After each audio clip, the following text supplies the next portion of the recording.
I'm 12 years old. All I want is my father's attention. But then he looks at me and says, "Go to your room, idiot." I go to my room. And on the top bed, because back then I had a bunk and I slept on the top bed while my brother slept in the lower bunk, if that's how you say it. I just started crying. I start crying and feeling very sad in my heart, feeling very out of energy and just kind of depressed because my father called me idiot. That was not the first time he called me an idiot. He called me an idiot many times before, stupid, many other bad, ugly names. Because that's how his mother used to treat him when he was a kid. Now, today, me and my father have very good relationship. And that's why I want to tell you this story.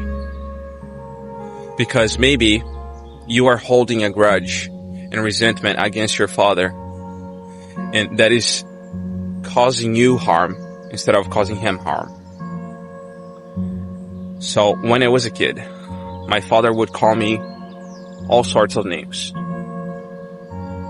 And it would always hurt me. It would always make me sad. And some people might think that I deserved it because of how mischievous I was as a kid and how much trouble I was causing him. But others would actually realize I was just a child. So I am going to cause trouble. And if I am a very energetic child, I am going to cause even more trouble. And that's just natural. And that my father should be patient with me.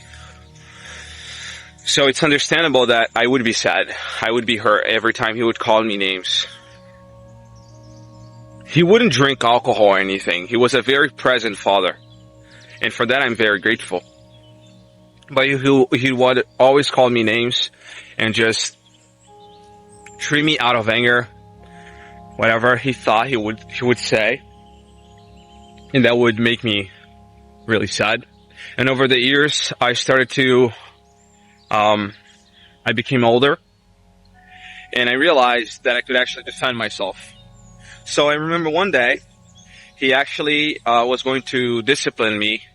And the way he would do it is, he would hit me with a belt.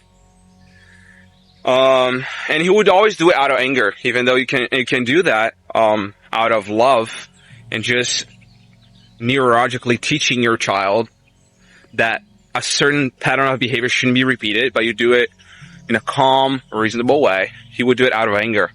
Because that's how my grandmother, his mom, would teach him when he was young.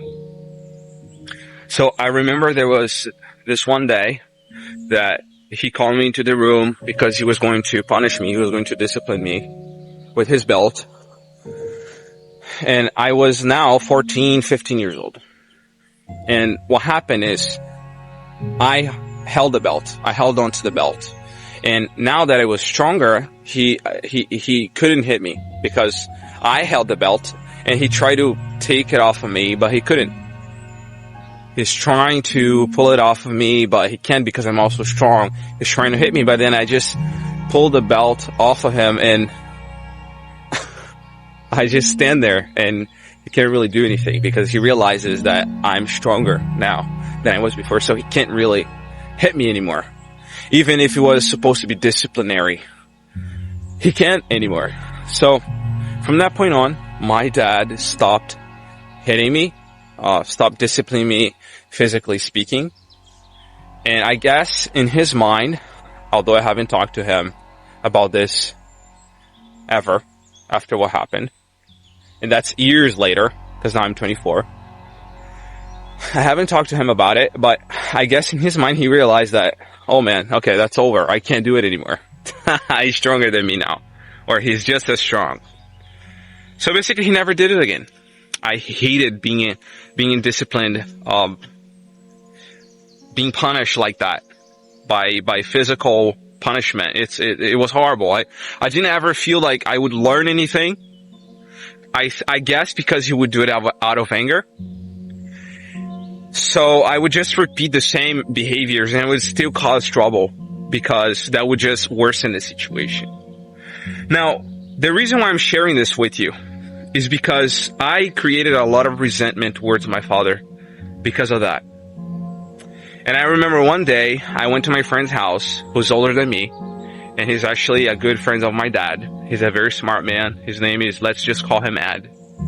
And sitting at the table, the subject came up of how is the relationship with my father. And I decided to open up to him and tell him how I actually felt about it. Which at the moment I felt really relieved to actually be able to share this with a friend. And then very calmly but reasonably, he told me his story about his absent father that he never met, but the way his mother treated him and how he forgave her. And that touched me to also forgive my father. This friend of mine, Ed, taught me how to forgive. To instead of thinking of the negative, to actually think of the positive things that actually happened. That my father actually caused that to happen. For example, my father was never absent. He was never an alcoholic. He was always present. He gave me what I needed, not only to survive, but a lot more than other kids ever have. I had a house. They didn't have to pay rent. Although I didn't have everything I wanted, but everything I needed, and even a little more, it was covered. We would go out sometimes, People would say we had a beautiful family, and my father would work all day to provide for me, to provide for my brother. He taught me how to do a lot of things. And I just started to reminisce on all of this. I just started to think about all of the good things, all of the positive things that my father actually did for me at the time. And that touched my heart. And I actually decided to send an audio to my dad. And this is, I think this is 2 years ago. I decided to send an audio to my dad, forgiving him. It was like a 5-minute audio. I decided to tell him about everything I was actually grateful for and how deeply, emotionally, I was actually grateful for all of those things. In the audio, I cried and I told him that I'm really lucky and grateful to have him as a father, as a dad. And I forgave him, and I told him on the audio that I forgave him, I forgive you, and I love you. And I can't tell you enough how from that day forward, my relationship with my dad completely changed. Of course, way before the audio, he regretted everything he had done to me. Everything negative, he regretted completely.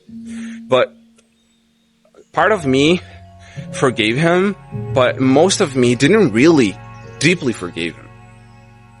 But when I stopped to meditate on everything I'm grateful for in regards to my dad, I was actually able to truly forgive him. And let me tell you, this was not just good for my father, for my dad. And he was relieved, so relieved about it. He even cried like I did. But this was very freeing to me, to myself. I felt so much lighter, and I just felt so much happier to stop hanging on to all of that weight behind my back that was already gone. Thinking about it, having resentment about it, wouldn't do anything good to me or anybody. It would just get in the way of possible healthy relationships that I would ever have in the future. So I decided that day to feel that way. And from that day forward, my relationship with my father, with my dad, is incredible. It's incredible. Constantly, I send him messages and audios and call him, telling him that I love him, how much I appreciate him. We just have deeper, man-to-man conversations now. And the reason why I'm sharing all of this with you is because I want to try to motivate you. I want to try to inspire you to forgive. I don't know who you're holding a grudge against or resentment, but especially if it's your dad or if it's your mom, you have no idea how much good it's gonna do to you when you actually decide to truly think about everything that person did for you, instead of focusing on the bad things that person did against you. And how much good, how much better you're gonna feel, how much lighter you're gonna feel to think that way. So, I leave you with the challenge. Whoever you have resentment against, who has done bad to you, I know you have a reason to hate them. I know you have a reason to not really like them, to not really want to talk to that person, not really want to hang out with them, not really feel love for them. But just for the sake of trying to feel lighter, to feel happier, to feel better, to fix your head, try to think of the grateful things, write it down, and then send him an audio, or better in person, tell him how much you appreciate all of those things. And tell to that person, I forgive you, I love you. And that is going to make such a big difference in your life. I never shared this on the channel. It's very personal. This is just a little part of my story. And I really hope that by making this video, it's actually going to contribute to you, to your life, and help you. Like, from the bottom of my heart. I'm being the most authentic, the most genuine and raw that I can ever be on a YouTube video. And this is the most intimate I've been on any YouTube video of my channel. And I really hope that this touches you to actually do the same thing I did. And your life will be so much better, man. Thank you for watching until this point. Subscribe if you want to spread messages like this that I create to more people so that we can help them together. And I've been trying to grow this channel to 10,000 subscribers by the end of this year. So subscribe. And remember something very important. You are what you think about. You reap what you sow. Pay the price today so you can pay any price in the future.